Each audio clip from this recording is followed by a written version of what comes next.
De crise de l'agroalimentaire, il y a des garde-fous. Par exemple, pour le bisphénol A, la France vient de l'interdire dans les contenants alimentaires destinés aux bébés, mais les associations de consommateurs réclament une interdiction complète du bisphénol A et de tous les perturbateurs endocriniens. Alors, est-ce excessif?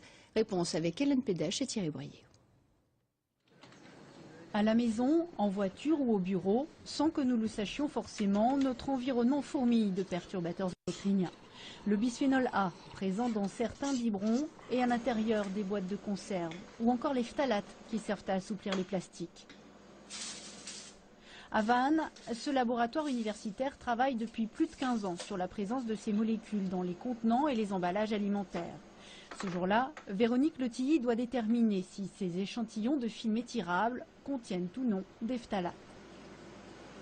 Conséquence du changement de réglementation sur l'usage des perturbateurs endocriniens, le laboratoire est de plus en plus sollicité par des industriels.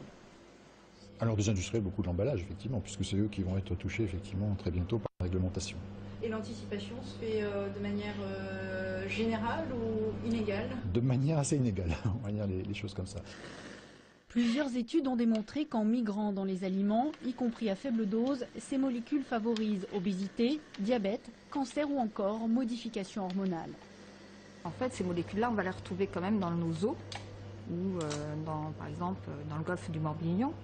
Et donc là, il y a des poissons et c'est aussi toxique pour les poissons. On voit une inversion du sexe ratio, donc une féminisation des poissons. Depuis le 1er janvier, le bisphénol A est interdit, mais uniquement dans les contenants alimentaires pour bébés. Pour les autres conditionnements et les phtalates, les entreprises ont jusqu'à 2015 pour se mettre au pas. En Bretagne, il existe une trentaine d'industries de l'emballage. Près de Quimper, Bolloré a développé un film alimentaire exempt de perturbateurs endocriniens. Problème, la réglementation autorise l'entrée sur le marché européen de produits contenant ces molécules toxiques. La loi dit que les produits fabriqués en France doivent respecter, ou en Europe, respecter ces contraintes. Par contre, les produits qui sont importés, comme par exemple des films d'emballage qui sont importés de Chine, qui sont distribués par des distributeurs, ne sont pas soumis à cette réglementation. Il existe pourtant un domaine dans lequel les perturbateurs endocriniens sont recherchés, c'est la cosmétique. Retour à Vannes dans ce laboratoire qui développe des principes actifs pour de grands noms de la parfumerie. Ici, on ne parle pas de perturbateurs, mais d'hormones-like. Intégrées aux crèmes antirides, ces molécules tentent de rééquilibrer le déficit hormonal des femmes ménopausées. Une des stratégies de certaines crèmes cosmétiques va être de vectoriser, donc d'apporter sur la peau des substances qui vont pouvoir se substituer aux hormones et avoir un effet cutané, je dis bien un effet cutané, qui permet de suppléer ce déficit en hormones. Mais pas plus en cosmétique que pour les contenants alimentaires ou les jouets pour enfants. L'étiquetage n'impose aujourd'hui en Europe d'indiquer la présence de perturbateurs endocriniens dans la composition du produit. Alors, pour tout savoir sur ces fameux perturbateurs endocriniens qui nous entourent, un décryptage s'impose. Hélène Pédèche nous a rejoint. Bonsoir Hélène. En fait, vous le disiez Catherine. dans votre reportage, il n'y a pas d'étiquetage. Alors, est-ce qu'il y a quand même un moyen de repérer ces fameux perturbateurs endocriniens? Catherine, pour être franche, non. C'est quasiment impossible pour le consommateur de faire la différence.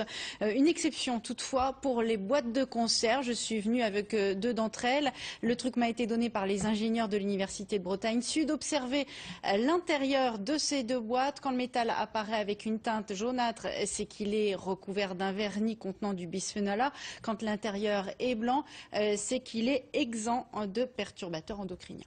Alors en fait, que dit la réglementation européenne? Alors la réglementation française justement se calque sur un texte européen entré en vigueur en 2007, c'est le règlement REACH. Ce texte répertorie 30 000 produits chimiques d'origine naturelle ou synthétique et que l'on soupçonne d'être néfastes pour la santé. Les perturbateurs endocriniens en font partie. Avec ce règlement, si les industriels veulent utiliser l'une de ces substances, c'est à eux qu'il incombe d'en prouver l'innocuité à la fois pour la santé de l'homme et pour l'environnement. Avec ce règlement, ça c'est sur le papier. En réalité, le texte, lui, est diversement appliqué et contrôlé, notamment concernant les produits qui sont fabriqués hors Union européenne. On pense évidemment à la Chine, qui est un grand exportateur de jouets en plastique ou de films alimentaires contenant, entre autres, du phtalate. Très bien, merci beaucoup Hélène.